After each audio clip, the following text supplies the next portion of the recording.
Kita senantiasa memuji dan bersyukur kepada Allah Subhanahu wa taala atas nikmat yang begitu banyak. Di antara nikmat Allah yang kita rasakan adalah kurang lebih belum sampai 2 pekan yang lalu, yaitu di bulan Ramadan. Allah berikan kepada kita taufik dan hidayahnya sehingga kita bisa berjumpa dengan bulan Ramadan dan dapat melaksanakan ketaatan. Itu sebuah nikmat yang sangat besar. Nikmat yang sangat besar yang harus kita syukuri.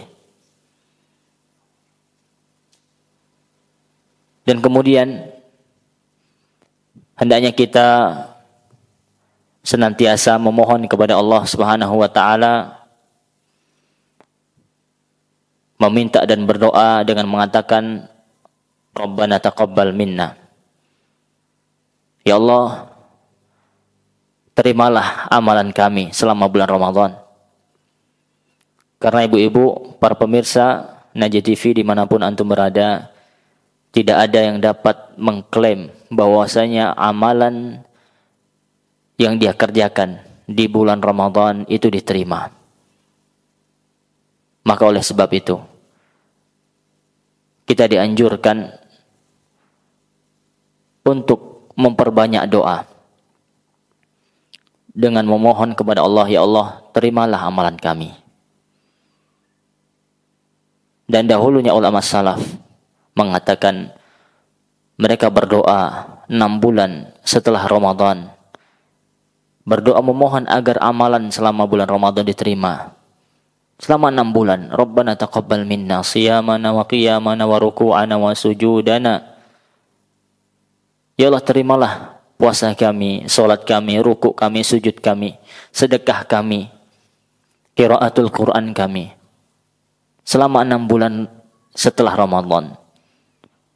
Dan berdoa 6 bulan setelah itu atau sebulan Ramadan, mereka berdoa, Allahumma balighna Ramadan.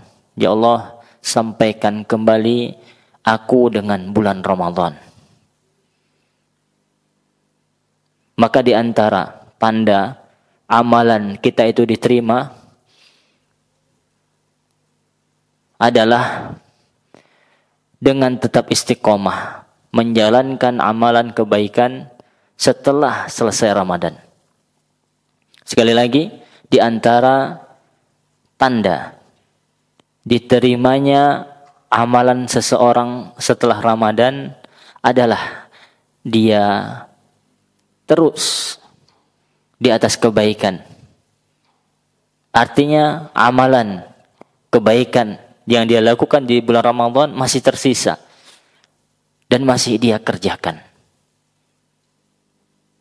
Walaupun mungkin secara kapasitas itu berkurang,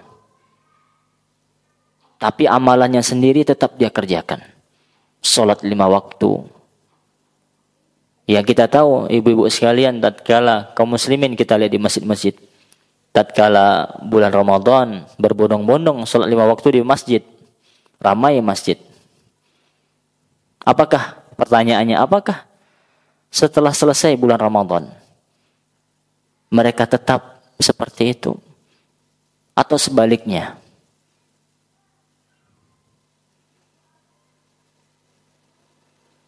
Begitu juga Qiyamul Lail. Qiyamul Lail kalau di Ramadan namanya salat tarawih. Apakah Qiyamul Lail itu dia kerjakan hanya di bulan Ramadan saja atau ketika selesai Ramadan sudah berhenti? Nah, di antara tanda diterimanya amal Ramadan, maka lanjut itu Qiyamul Lailnya. Walaupun tidak sebanyak Qiyamul Lail di Ramadan, belasan rakaat.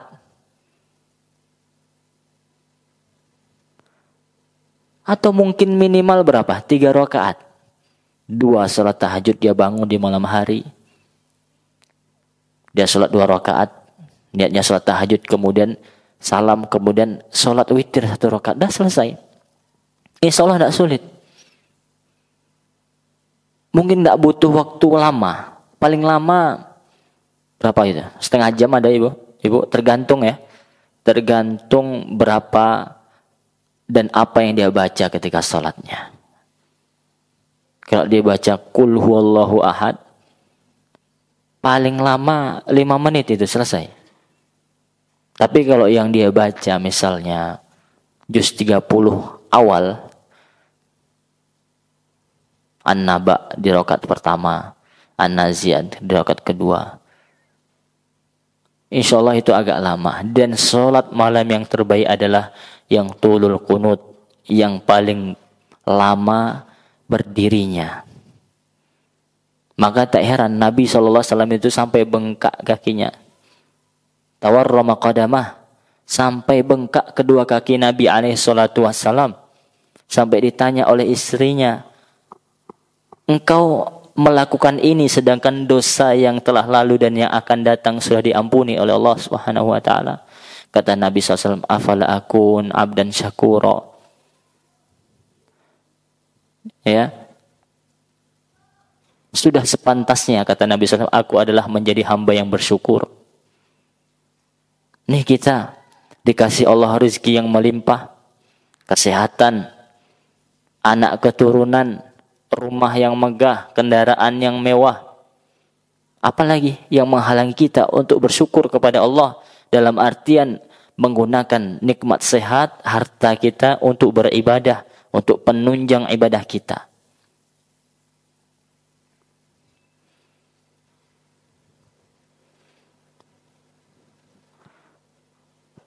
Para hadirin atau al-hadirat, para ummah dan akhwat yang semoga dirahmati dan dimuliakan oleh Allah Subhanahu wa taala.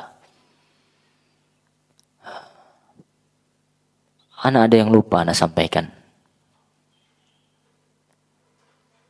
Kita harus banyak bersyukur. Di antaranya ruangan kajian kita ini, Bu.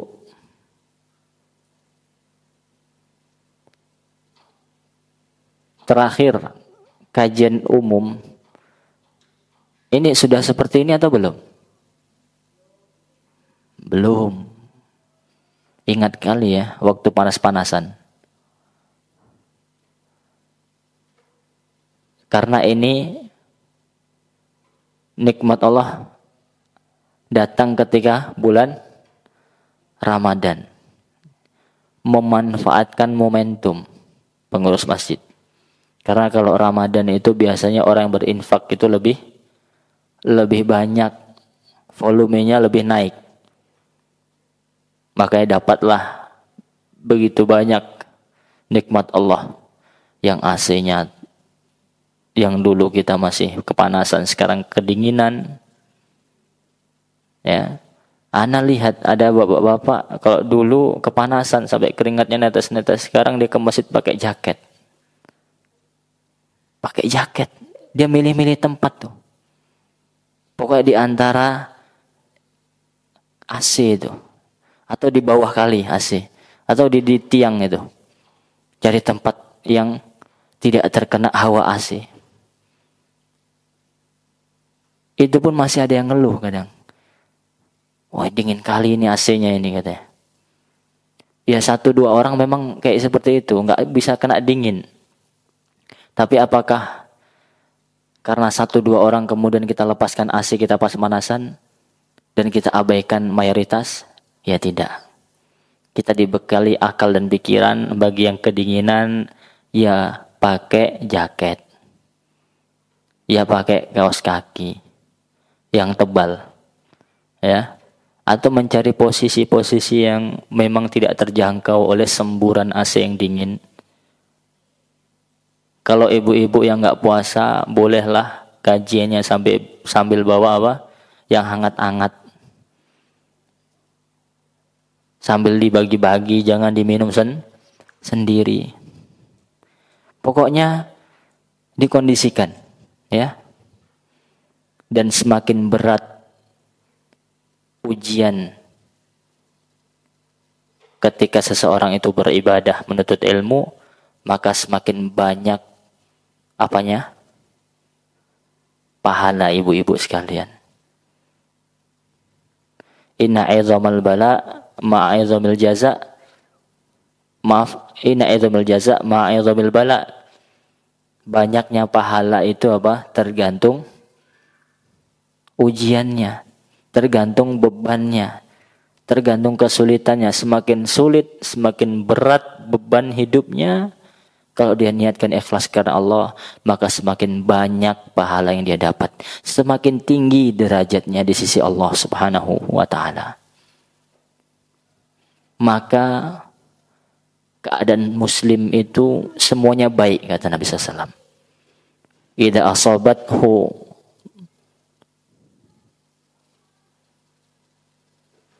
sarra syakar. Kalau dia ditimpa oleh atau mendapatkan nikmat, dia bersyukur. Maka kita katakan bersyukur kita nih, lampu udah terang. Kemudian ibu, cobalah ibu rasakan ketika di dalam ya, katakan di dalam, ibu tutup pintu, kemudian tatkala hujan lebat, insya Allah sudah nggak berisik lagi. Karena sudah dipasang peredam. Ya. Sehingga anak ngomong di sini insya Allah tetap bisa didengar-dengar jelas. Karena tidak diganggu dengan suara hujan yang bertemu dengan atap, seng, dan berisik. Nah ini semuanya nikmat Allah Subhanahu wa ta'ala. Kita harus bersyukur. Ibu, harus apa? Bersyukur. Bukan malah udah enak, udah dingin, habis itu ketiduran. Karena karpetnya udah enak, udah empuk ya. Nah ini tidak bersyukur berarti ini. Dia tidak gunakan nikmat untuk beribadah.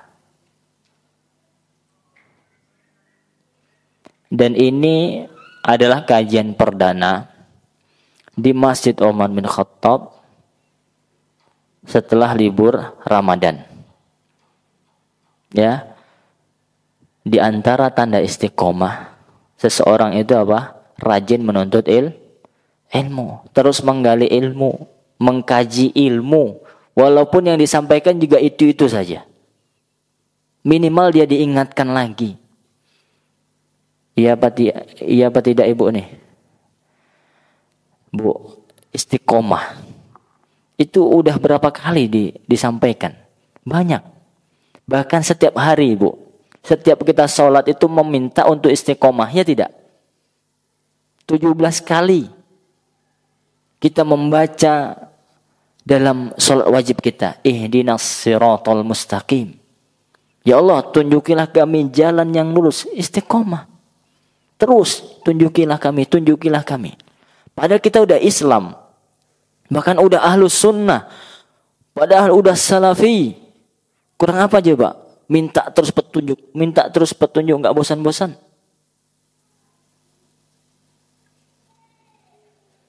Ini menunjukkan apa? Urgensi istiqomah. Jangankan yang belum ngaji, yang udah ngaji saja payah istiqomahnya. Kadang ngaji, awal-awalnya semangat. Datang, Masya Allah, setiap hari datang. Kalau ada jadwal kajian. Datangnya tepat waktu. Sebelum ustadznya datang, udah datang duluan. Apakah keadaan ini terus seperti itu? Enggak. Justru yang kita lihat apa? Jamaah-jamaah yang lama itu apa? Udah pintar-pintar, enggak ngaji lagi. Ustadz Yusuf. Udah digitukan dulu. Subhanallah. Datangnya kapan? Tatkala rame. Tabligh akbar itu baru datang. Mana? Ini tidak mental penuntut ilmu, anak katakan. Anak tidak menyuruh ibu-ibu datang terus di kajian anak. Bahkan justru kajian rutin, yang kajian mengkaji kitab di masjid ini, itu datangi. Kitab tauhid dari awal sampai akhir, itu baru kajian, itu baru penuntut ilmu yang datang.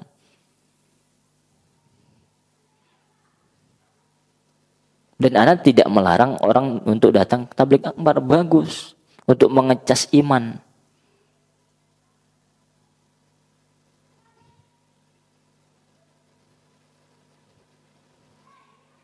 Baik, istiqomah. Ya, di antara tanda istiqomah seseorang itu apa? Menuntut ilmu, belajar agama. Belajar agama.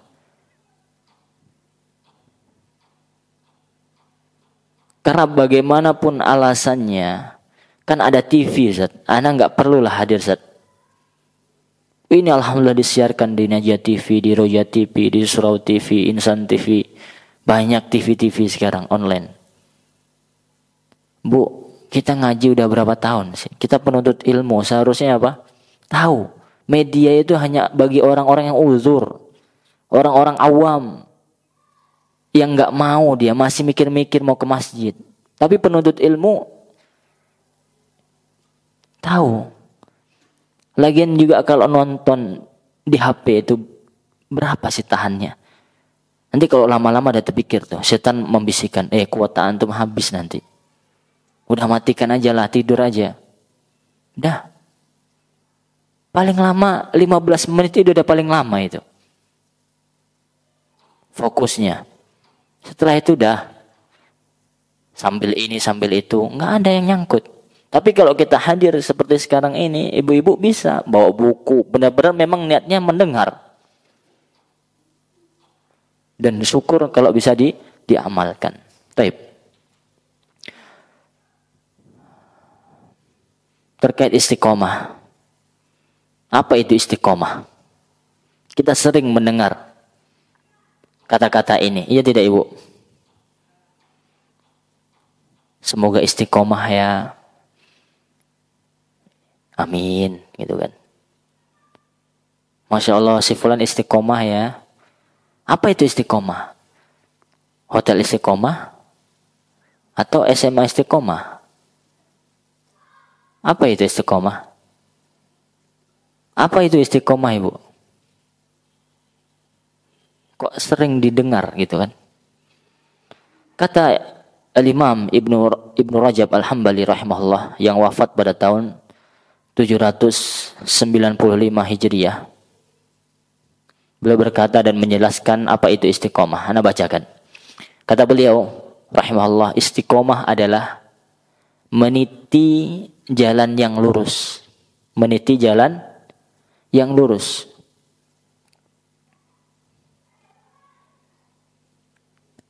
Kalau Najia TV apa? Meniti jalan atau apa? Jalan selamat ya. Meniti jalan selamat. Ya kurang lebih sama. Yang lurus itu yang selamat. Yang belok-belok tidak selamat nanti. Ya. Meniti jalan yang lurus. Yaitu agama yang lurus. Karena agama ini banyak. Ya. Yang lurus adalah agama Islam. Dengan tanpa membelok. Tanpa belok kanan dan belok kiri, lurus. Itu istiqomah. Dan istiqomah mencakup semua ketaatan lahir dan batin. Ngaku istiqomah tapi tidak berbuat amal ketaatan, maka percuma. Amalan ini ada yang lahir, ada yang batin. Salat yang lahir. Yang batin apa? Amalan hati. Dan meninggalkan seluruh yang dilarang oleh Allah Subhanahu wa ta'ala. Inilah istiqomah. Yang kita berharap dan berdoa, Rabbighfirli warzuqni al-istiqomah. Ya Allah, ampunilah aku dan berikanlah aku keistiqomahan.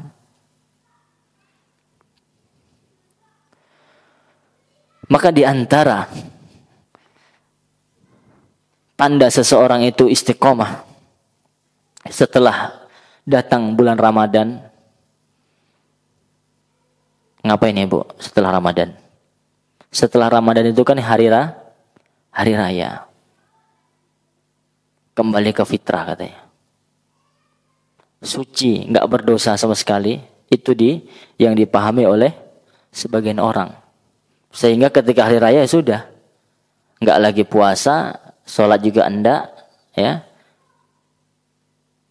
Ngakunya sibuk, nggak sholat karena apa? Menjalin silaturahmi. Dan berekreasi. Subhanallah. Maka di antara tanda apa? Di antara tanda keistiqomahan seseorang setelah Ramadan adalah menjaga sholat lima waktu.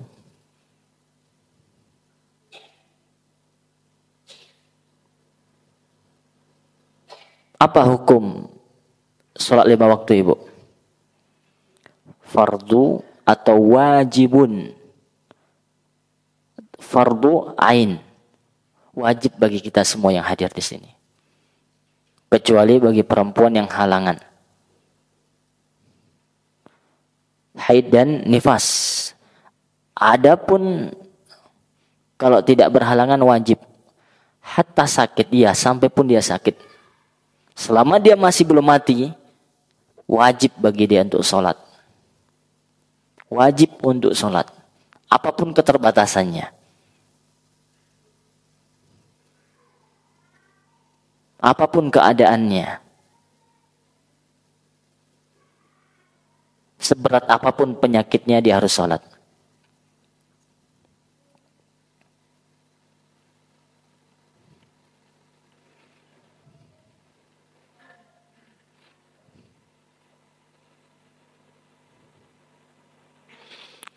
Kata Allah dalam hadis qudsi. Allah berfirman, qala Allah azza wa jalla, iftaradtu ala ummatika 5 salawat. Wahai Nabi, aku telah wajibkan kepada umatmu 5 salawat atau 5 salawatin. Salat 5 waktu. Wahaitu indi ahdan, dan aku berjanji annahu man hafaza alaihinna liwaqtihinna adkhaltuhul jannah.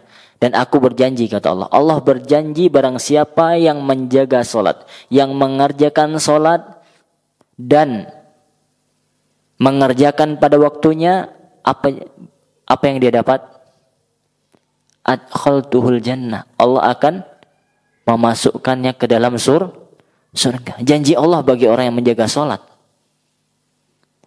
Wa man lam yuhafidh 'alaiha fala ahda lahu indi. Barang siapa yang tidak mengerjakannya, tidak menjaganya, maka aku tidak memiliki janji padanya.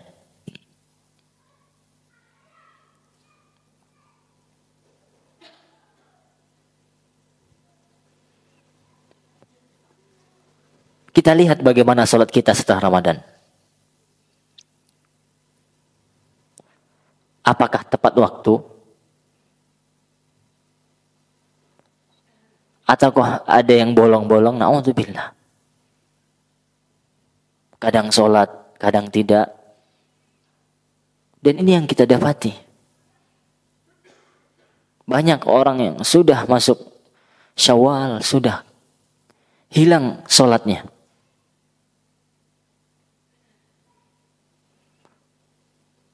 Yang kalau pas Ramadan lengkap 5 waktu. Udah masuk Syawal, setelah Ramadan sudah bolong-bolong. Udah diakhir-akhirkan lagi waktunya karena sibuk dengan pekerjaan ini dan itu. Sibuk silaturahmi, sibuk rekreasi sehingga sholatnya terabaikan. Subhanallah. Berarti ada yang salah. Berarti kita tidak istiqomah setelah Ramadan, ibu-ibu.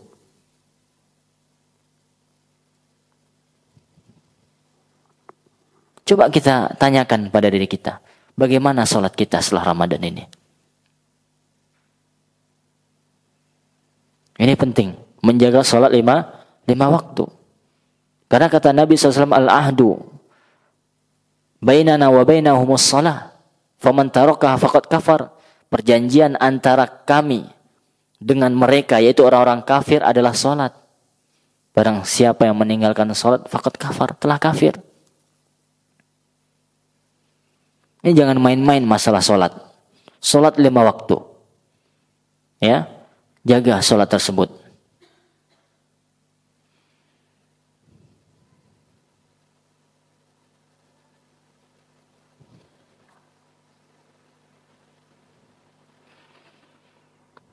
Kemudian demi untuk menjaga keistiqomahan kita setelah bulan Ramadan adalah dengan cara menjaga atau mengerjakan puasa sunnah. Ingat ya, selain puasa Ramadan yang hukumnya wajib, hendaknya kita apa? Menyempurnakan dengan puasa-puasa sunnah. Terutama kita masih di Syawal, di sana ada puasa sunnah apa Ibu? 6 hari di bulan Syawal. Puasa 6 kata orang. Itu memang benar. Benar adanya disyariatkan. Dan sunnah untuk dikerjakan. Sunnah untuk dikerjakan. Demi apa? Untuk menyempurnakan puasa Ramadan. Caranya lebih afdol berurutan. Dan sesegera mungkin dikerjakan setelah Ramadan. Setelah Idul Fitri. Yang dilarang itu puasa ketika 1 Syawal. 2 Syawal udah boleh atau belum Ibu? Boleh? Tapi sebagian ulama memakruhkan. Anak katakan boleh, iya. Mayoritas mengatakan, ada sebagian mengatakan makruh, tidak disukai. Kenapa? Masih barayu. Apa boleh? Iya. Masih suasana hari raya, lebaran, yang identik dengan makan minum. Masih senang-senang. Masih berkunjung kepada sanak famili. Bayangkan orang itu sepekan sebelum lebaran udah bikin kue. Bahkan ada yang sebelum lebaran pun udah beli kue enak-enak. Ya, ada yang manis, ada yang gurih, ada yang asam, macam-macam. Ada yang warna hijau, ada yang warna kuning, macam-macam lengkapnya. Masya Allah. Ya. Ini anak katakan ada sebagian ulama yang memakruhkan, bukan mengharamkan, tapi ya dia katakan saya tidak memandang itu sebuah kebaikan, gitu. Terutama untuk diri dia tidak lakukan itu, gitu. Tapi kalau ada yang puasa di hari kedua, ya sah puasanya, lanjutkan, tidak ada masalah, gitu kan. Tidak ada masalah. Apalagi keadaan dia misalkan beda. Dia memang mungkin dia di kampung orang, nggak kemana-mana. Ya sudah, bismillah. Daripada nggak ada kerjaan hari raya kedua, di rumah saja gitu kan. Ya udah puasa lebih baik. Karena apa? Dia pengen cepat selesai sudah. Beban gitu kan. Ya sebenarnya tidak wajib. Tapi ya seseorang ingin menyempurnakan itu lebih baik. Dia segerakan kebaikan itu. Sebelum nanti datang penghalang-penghalang. Apalagi biasanya udah masuk kerja. Dan seterusnya. Banyak penghalang lagi nanti. Maka sesegera mungkin itu lebih baik. Dan berurutan. Misalkan tanggal 2 atau tanggal 3 lah. Tanggal 3, 4, 5, 6, 7, 8. Berapa hari itu? Pokoknya berurutan. Itu lebih afdol. Kalau tidak mampu, ya kadang di 6 Syawal. Kemudian di 10 Syawal. Pokoknya sebelum selesai bulan Syawal boleh. Bu, kata Nabi alaihissalatu, kenapa sih kita puasa sunnah? Kenapa? Supaya kurus. Supaya dia tidak ingin surga. Itu aja. Kata Nabi SAW, man shoma yauman fi sabilillah wa kama qala. Barang siapa yang kita udah sebutkan di sini, puasa 1 hari, Allah akan jauhkan apa? Dia dari neraka 70 tahun.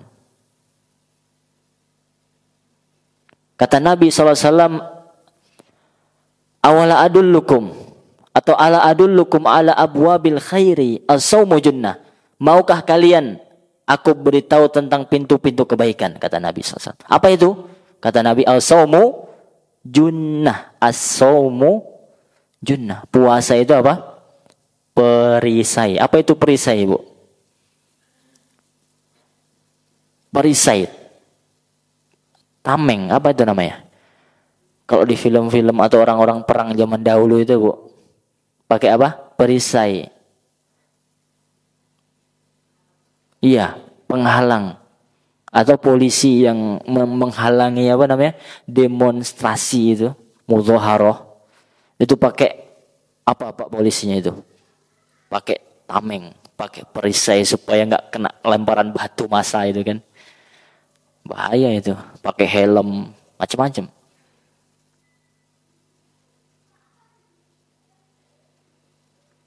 Puasa itu perisai, kata Nabi SAW. Perisai apa? Kata para ulama, iya, puasa itu perisai. Kalau di dunia, perisai atau penghalang dari perbuatan-perbuatan dosa dan maksiat. Kok bisa, Ustaz? Puasa itu menghalangi seseorang berbuat dosa. Iya, kalau dia benar niatnya puasa, muraqabatullah, nescaya insya Allah puasanya akan menghalangi dia dari perbuatan dosa. Bayangkan, puasa itu ibadah yang meninggalkan makan dan minum.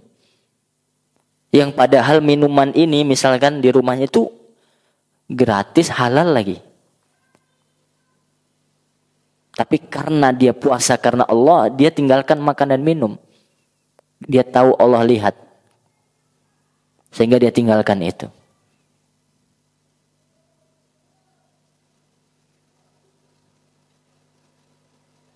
Puasa itu apa? Pembatas. Menjadi perisai dari perbuatan-perbuatan maksiat. Kata Nabi SAW kepada para pemuda. Ya ma'syaras syabab. Wahai para pemuda. Laki maupun perempuan. Man istata'a minkumul ba'ata fal yatazawwaj. Barang siapa. Apa kata Nabi? Kepada para pemuda dan pemudi. Yang sudah mampu nikah. Apa kata Nabi? Nikahlah. Fa innahu aghaddu lil basar. Karena nikah itu apa? Lebih bisa menundukkan mata dan menjaga kemaluan, kata Nabi SAW. Kalau tidak mau, fa in lam tastati'. Apa kata Nabi solusinya? As-saum fa alaihi bis-saum. Puasa. Fa innahu lahu wija. Karena orang yang sudah mampu seorang pemuda yang gejolak syahwatnya itu luar biasa.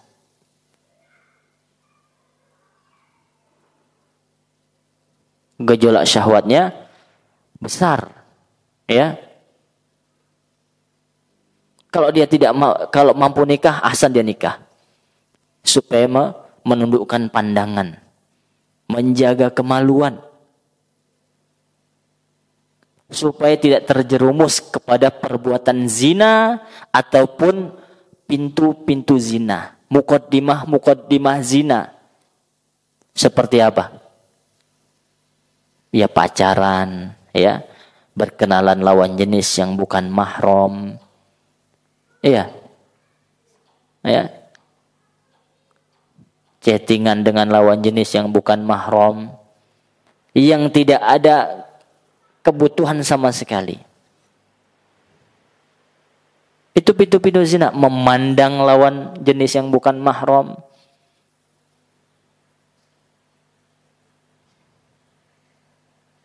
Itu pintu-pintu zina. Dan puasa, kata Nabi SAW apa? Dapat menjaga, ya, membentengi bagi seseorang. Fa innahu lahu wija.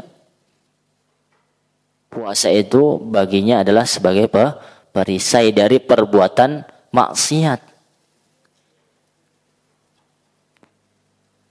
Maka kita lihat, insya Allah orang yang istiqomah dan menjalankan puasa sunnah itu hebat. Tapi harus benar niatnya ya Bu ya. Karena ada orang yang suka puasa sunnah, tapi yang lebih dia niatkan apa? Supaya di diet atau ingin sehat hidupnya.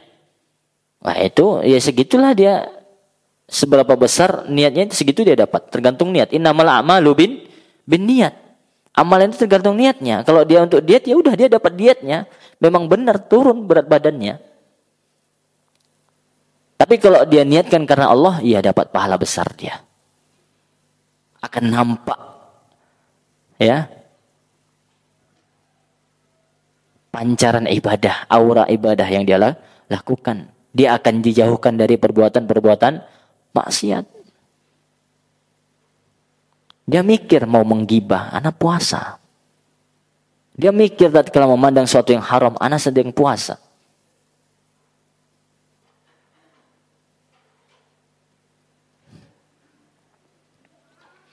Kata Nabi apa? As-saumu junnah. Junnatun. Ya, puasa adalah perisai. Di dunia, puasa sebagai perisai, penghalang dari perbuatan maksiat. Adapun di akhirat, perisai puasa menjadi perisai atau penghalang bagi apa ibu-ibu? Dari menjadi penghalang, menjadi perisai dari api neraka.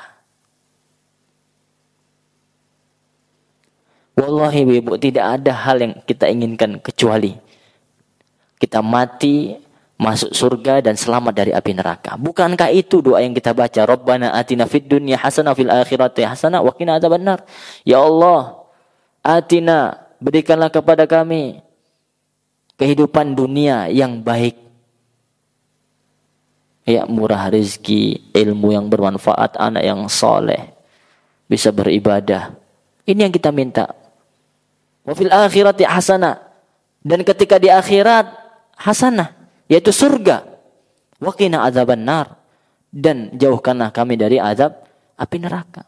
Itu saja hidup ini. Memang capek Bu kita hidup ini Bu. Sholat, kajian, mengerjakan ketaatan, selesai fansop kata Allah Subhanahu wa taala, bukan berhenti. Ibadah lagi, terus beribadah. Tidak apa-apa kita capek untuk beribadah daripada kita capek berbuat maksiat. Dan ujungnya kesengsaraan dunia dan akhirat. Maka ingat, dunia ada tempat bercapek-capek. Dunia tempat untuk beramal. Bukan tempat untuk istirahat. Ad-dunya sijinul mu'min wa jannatul kafir. Kata Nabi SAW. Dunia itu apa? Penjara bagi seorang muslim. Kenapa ibu dunia itu diibaratkan penjara? Bagi seorang muslim? Iyalah. Ibu harus pakai jilbab ketika keluar rumah. Dan bersama orang yang bukan mahram. Itu sebagai apa? Sebagian orang merasa kekangan. Iya. Mungkin dia harus berpanas-panasan. Repot mau keluar jilbaban, harus baju yang longgar, pakai kaos kaki nutup aurat. Iya. Dunia itu penjara bagi seorang muslim dan muslimah. Dia kerja keras dengan tenaga dan keluar keringat, kemudian dia harus membayar zakat. Iya. Sebagai orang berat, sebagian orang itu berat. Iya, karena memang dunia ini adalah penjara, kekangan bagi seorang muslim. Dia harus sholat subuh di waktu yang dingin. Apalagi udah tua. Kalau anak muda masih tidak masalah itu. Waktu subuh wudu dengan air yang dingin biasa, tapi sebagai orang tua mau berdemam itu, menggigil, itu memang tantangan, ujian bagi seorang muslim. Karena kata Nabi SAW, dunia adalah penjara bagi seorang mukmin.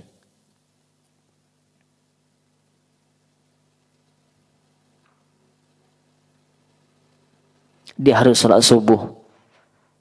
Tatkala hawa nafsu ini apa ibu memerintahkan kepada keburukan, tidurlah. Masih jam 5 masih. Itu kan enak-enaknya tidur bu. Dingin-dinginnya subhanallah. Bukannya malah bangun malah menarik selimut. Kata Nabi apa orang yang tidak bangun salat malam dan dia bangun sampai subuh itu apa? Balas syaitan. Dikencingi setan itu telinga.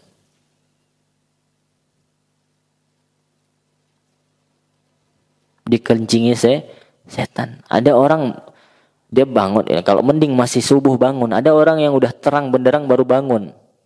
Itu udah bukan dikencingin lagi sama setan. Udah diapain itu? Udah di BAK-nya ya sama setan itu. Nah, itulah dunia ini apa? Sijnul mu'min. Tapi karena kalau kita ikhlas menjalankan sholat, memakai jilbab ringan. Allah tidak membebani, ingat, Allah tidak membebani di luar batas kemampuan. Wallahi, demi Allah. Semua kita mampu sholat, berbuat ketaatan apapun itu. Yang Allah wajibkan pada dasarnya manusia semua mampu. Allah udah tahu. Allah sudah tahu. Dan makanya ada rukhsah bagi yang sakit boleh dijamak sholatnya. Dia boleh duduk sholatnya. Nggak mampu duduk dia boleh tidur, berbaring dan seterusnya. Kalau bagi yang nggak mampu wudhu dengan air, dengan tayamum, Allah tahu sudah. Tapi kita sabar dan mengharap pahala dari Allah Subhanahu wa taala. Wa jannatul kafir, dan dunia ini apa? Surganya orang kafir. Iya, dunia ini surga bagi orang kafir. Jangan dibalik. Ya, ada orang mukmin tapi menganggap dunia ini tujuan hidup dia dunia. Harta dan jabatan dia kejar. Ente seorang muslim bukan kafir. Kalau kafir ya tidak ada batasan. Semua diterjang. Kerjaan mau halal mahram sikat. Makanan mau halal mahram sikat. Gak ada batasan. Karena surga bagi orang kafir. Nanti orang kafir di akhirat baru neraka. Orang mukmin dunia itu penjara. Adapun di akhirat nanti masuk surga. Pilih yang mana ibu? Kenikmatan atau kenikmatan dunia yang sifatnya sementara dan fana, atau surga di akhirat yang sifatnya sementara.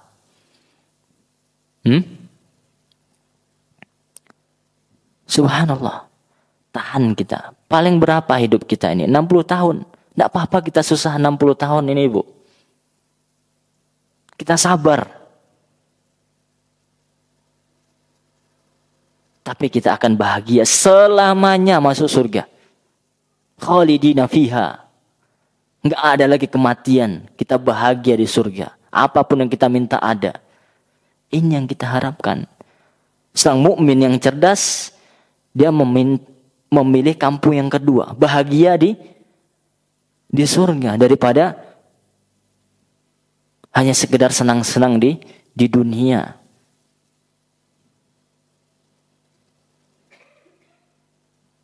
Maka di antara amalan yang dapat kita lakukan setelah bulan Ramadan adalah apa? Melaksanakan puasa sunnah. Apa saja puasa sunnah ibu?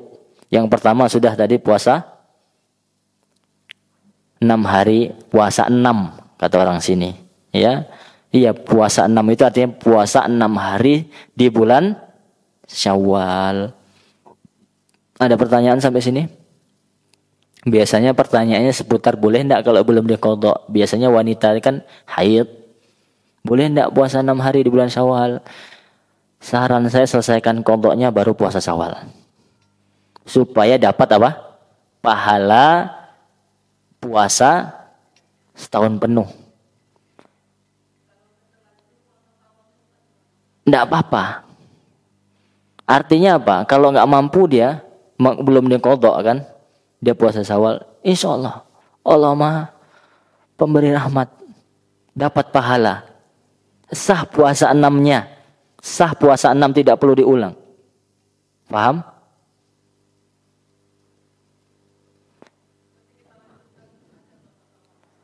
Iya. Ini sekarang bulan Syawal tanggal berapa? Tanggal 12. Ya, masih lama. Ya.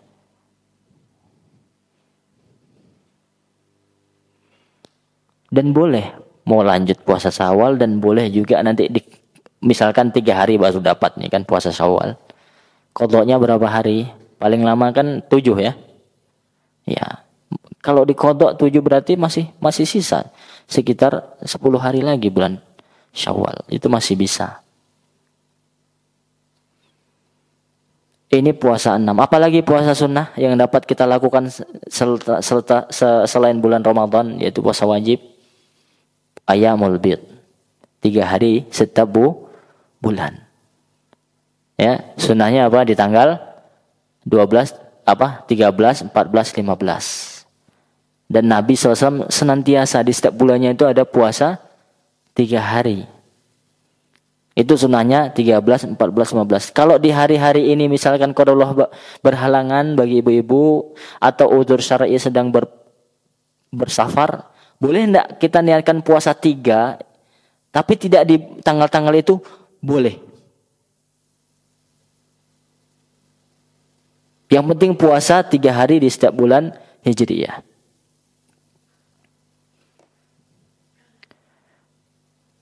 Kemudian apa lagi?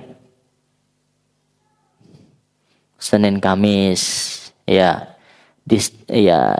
minimal ya itu 2 kali dalam sepekan, Senin Kamis. Apa lagi? Puasa Arafah. Kapan? Bentar lagi tuh. Nanti ini kan Syawal, Dzulqa'dah, Dzulhijjah. Kita udah di bulan-bulan haji ini. Ya. Di bulan Syawal ini ada beberapa sunnah, Bu. Yang pertama nikah. Dan menikahkan. Dalam hadis Aisyah mengatakan Nabi itu meminang Aisyah di bulan Syawal, kemudian satu rumah dengan Aisyah di bulan Syawal. Karena kenapa? Memang sengaja. Nabi ingin membantah ya anggapan orang-orang musyrik, orang-orang jahiliyah yang menganggap dahulunya kalau nikah di bulan Syawal ini sial. Maka nggak ada yang nikah di bulan Syawal. Adapun Islam membantah itu. Atau ingin membedakan, menyelisihi. Nah, ini lebih tepat. Ya, kita disuruh menyelisih orang-orang ahlu kitab, orang-orang jahiliyah. Dari segi berpakaian. Di antaranya ini menyelisih anggapan orang-orang jahiliyah, sialnya nikah di bulan Syawal. Maka kata para ulama, sunnah ya hukumnya menikah atau menikahkan di bulan Syawal. Kemudian apa lagi selain menikah kemudian puasa 6? Di antaranya adalah umroh ya. Umroh ini suka itu di bulan-bulan haji. Ini sekarang sudah masuk bulan-bulan haji. Syawal. Ada yang pengen umroh? Ya, semoga Allah mudahkan. Semoga Allah mudahkan. Terutama di bulan haji Syawal, Dzulqa'dah. Ya. Bentar lagi kita di bulan Dzulhijjah, di tanggal 9 itu ada puasa sunnah. Puasa Arafah. Ya, puasa Arafah. Di tanggal 9 Dzulhijjah. Kemudian ada puasa Asyura. Tanggal berapa? 10 apa? 10 Januari. Muharram. Ya, kata Nabi SAW, afdalus siyam Ramadan. Yang paling afdal adalah puasa Ramadan. Dan puasa wajib yang paling afdal adalah puasa Ramadan. Adapun puasa sunnah apa? Puasa di bulan Allah Al-Muharram. Nah, di antara Puasa yang paling afdal adalah puasa di Syahrullahil Muharram, di bulan Muharram, terutama di bulan atau di tanggal 10 Muharram yang disebut dengan puasa Asyura. Om, udah masuk. Subhanallah. Ntar lagi Om ya, terakhir. Kemudian puasa Sya'ban, memperbanyak puasa sunnah di bulan Sya'ban. Kemudian puasa Daud. Puasa Daud itu apa? Sehari puasa, sehari tidak. Oke, kita lanjut setelah azan maksudnya tadi ya. Nanti sebelum qomat kemudian kita sudahi dan kita akan salat asar berjamaah. Baik, kita lanjutkan sedikit lagi insyaallah. Tadi terkait puasa sunnah. Puasa adalah perisai, kata Nabi SAW. As-sawmu junnah. Di dunia, perisai atau penghalang dari perbuatan buruk, dosa dan maksiat. Kemudian di akhirat, amalan puasa itu yang kita lakukan menjadi perisai atau penghalang kita dari an-nar, yaitu neraka. Na'udzubillahi minan nar. Maka bersyukurlah kepada Allah bagi siapapun yang dimudahkan untuk bisa melaksanakan amalan sunnah ini, yaitu puasa. Karena tidak semua orang bisa merutinkan misalnya puasa Senin Kamis. Tidak semua orang suka dengan puasa, kuat dengan puasa sunnah. Masing-masing kita berbeda-beda. Ada yang sukanya sedekah, dermawan. Ada yang kalau suruh sedekah 10.000 itu beratnya nggak tanggung, mikir lama dia. Tapi kalau suruh puasa, masya Allah, kuat dia, sabar dia dengan puasa tersebut. Baik, di antara amalan yang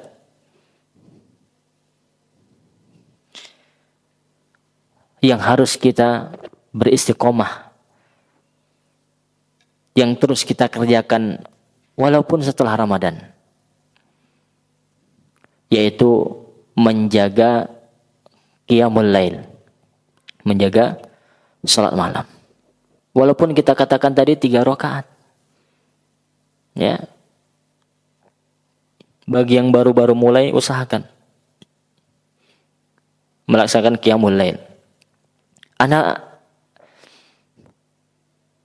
mengajak terutama diri anak pribadi. Lakukanlah qiyamul lail. Ibu-ibu hadir di belakang atau udah pulang semua tadi azan? Belum ya? Yang mulai yang dari mudah lah. Kata para ulama, salat malam yang paling mudah itu kapan? Bu, ini dengar anak atau dengar azan HP itu? Yaitu kapan? Setelah salat Isya. Ibu ketika salat Isya kemudian salat sunnah, itu adalah salat malam sudah. Kemudian ibu tutup dengan witir 1 rakaat. Kata ulama itu apa? Orang yang sengaja meninggalkan salat witir itu tidak diterima persaksiannya. Rajulun su.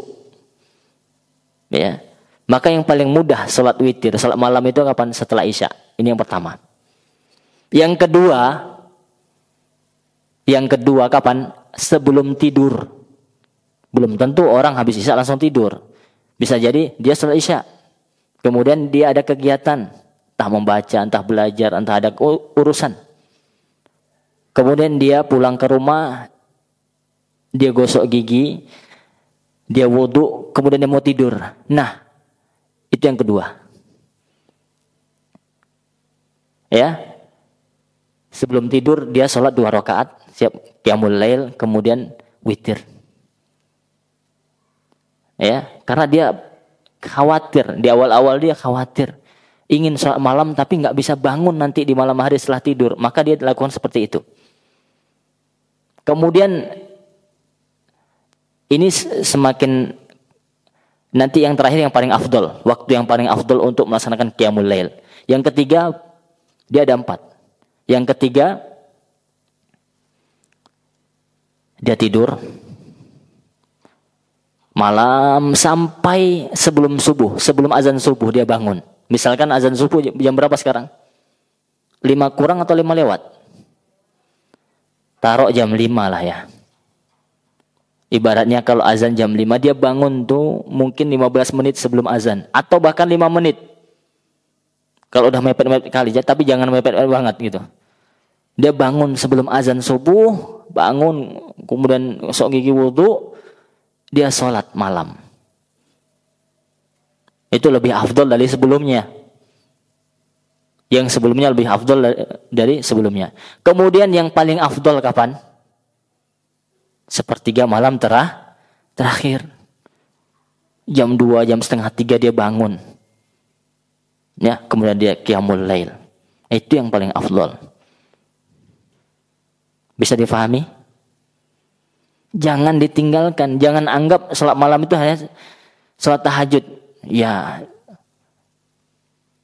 memang agak sulit di awal. Maka kalau kesulitan tidak menjamin kita bangun di malam hari, ya itu tadi. Setelah sholat isya atau sebelum tidur. Taruhlah, Ustadz, ana udah lakukan sholat malam sebelum tidur atau sebelum isya. Ana udah witir, tapi ana nanti bangun jam 3, jam setengah 3. Apa yang ana lakukan? Apakah boleh ana melakukan qiyamul lail lagi? Boleh. 2 rakaat sampai semalam suntuk pun boleh sampai subuh. 2 rakaat salam, 2 rakaat salam. Misalkan 2 rakaat, kemudian salam, dia baca Al-Quran, kemudian tidur, nanti bangun lagi sebelum subuh, mau sholat lagi, sholat tahajud, boleh. Yang penting jangan witir 2 kali. Karena tidak ada witir 2 kali dalam satu malam. Bisa difahami? Ini gambaran salat malam, ibu-ibu. Dan semoga Allah mudahkan kita untuk melaksanakan. Maka banyaklah berdoa kepada Allah. Allahumma a'inna ala dzikrika wa syukrika wa husni ibadatik. Ya, terus mohon agar kita itu bisa beribadah kepada Allah dengan baik. Maka di antara tanda amalan kita itu diterima, qiyamul lail kita diterima di bulan Ramadan, maka qiyamul lail itu akan mendatangkan kebaikan lagi. Akan tetap ada gitu. Tidak kita tinggalkan total. Artinya kita sholat malam itu bukan hanya di bulan Ramadan saja. Seperti itu. Dalam hadis Nabi mengatakan, afdhalus shiyam ba'da syahri Ramadan syahrullahil muharram. Ya. Seperti kita katakan lagi yang tadi, ya, puasa yang paling afdal setelah puasa Ramadan adalah puasa di bulan Muharram. Wa afdhalus salati ba'dal fariidah salatul lail, kata Nabi SAW. Hadis riwayat Muslim.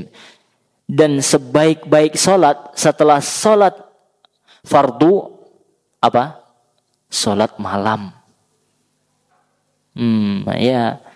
Jadi salat malam itu, Ibu, ulama mengatakan salat malam itu wajib bagi Nabi, terutama salat witir.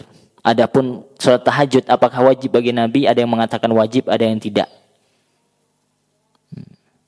Tapi Nabi terus mengerjakan salat witir dan kata para ulama wajib bagi beliau. Tapi bagi kita tidak, hanya sunnah muakkadah. Ya, walaupun sunnah tapi luar biasa pahalanya.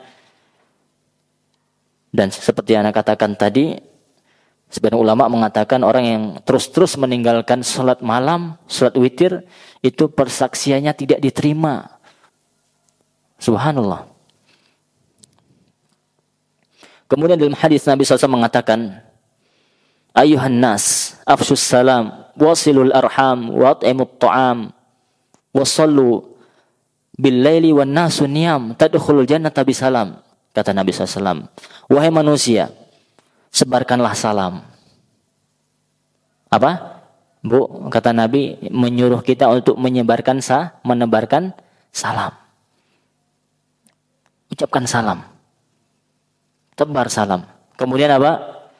Wasilul arham, sambunglah silaturahmi. Sambunglah silaturahmi. Kemudian wa'timut ta'am, dan berilah makan terutama keluargamu, anak istrimu. Kata Nabi SAW, dan orang-orang miskin. Wasallu,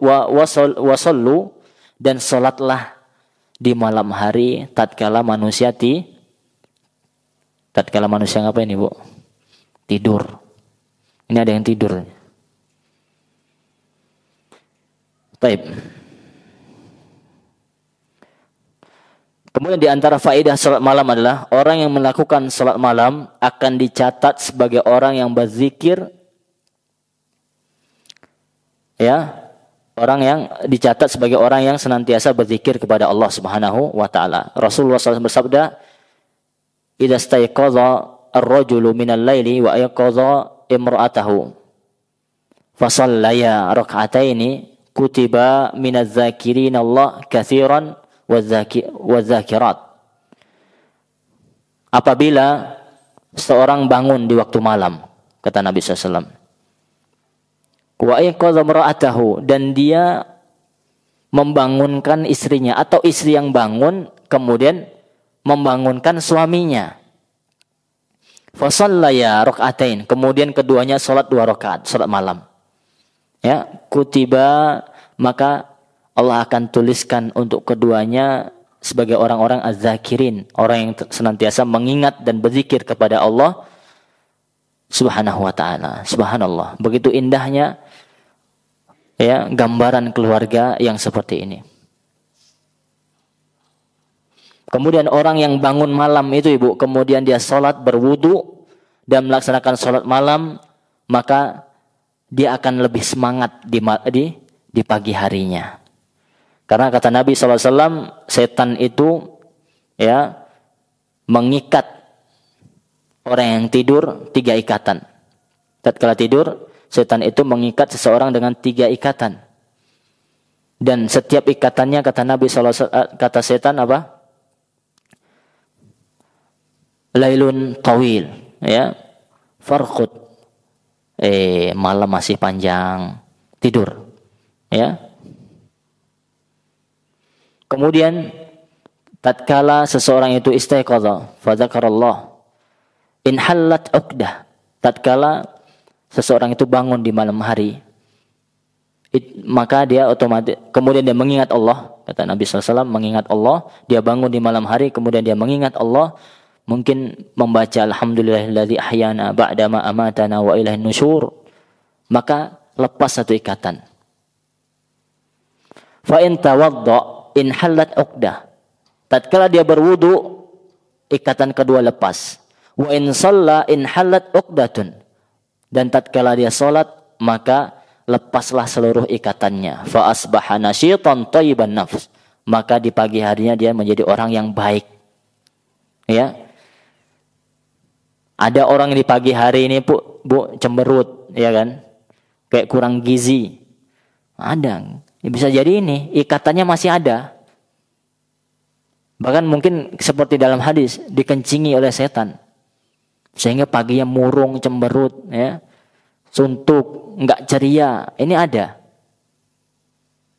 Maka orang yang subhanallah bangun di malam hari, dia mengingat Allah, kemudian dia berwudu, kemudian dia sholat, niscaya kata Nabi SAW, paginya dia akan nasyitan thayyiban nafas, atau iya, thayyiban nafas, jiwanya akan baik. Wa illa asbaha khabithan nafsi kaslanan, kalau tidak orang itu akan buruk jiwanya di pagi hari dan malas. Ini mungkin kita punya masalah seperti ini, Bu, anak kita misalnya, bisa jadi kita ajarkan anak kita bangun di malam hari sholat tahajud, ya, sehingga paginya itu semangat, belajarnya semangat, ya, nggak malas-malasan. Nah, ini salah satu solusi gitu kan. Maka yakinlah tatkala kita itu menjalankan syariat Islam, menjalankan sunnah, kebaikan yang akan kita dapat, terutama di dalam rumah tangga kita. Kalau kita mendapat suami begini, salahnya kita ketika kita nggak menjalankan menjalankan sunnah. Kenapa hidup saya begini begitu? Bisa jadi masalahnya biang keroknya adalah kita. Kenapa? Karena kita malas-malasan mengamalkan sunnah. Kita tahu itu sunnah, kan sunnah. Nggak dosa juga, nggak sholat malam. Iya, nggak dosa. Tapi dampaknya ada pada diri kita dan keluarga kita. Wallahu a'lam bishawab. Mungkin ini saja yang dapat Anda sampaikan, ya. Itu tadi terkait yang terakhir adalah menjalankan istiqomah setelah Ramadan dengan tetap menjaga sholat malam.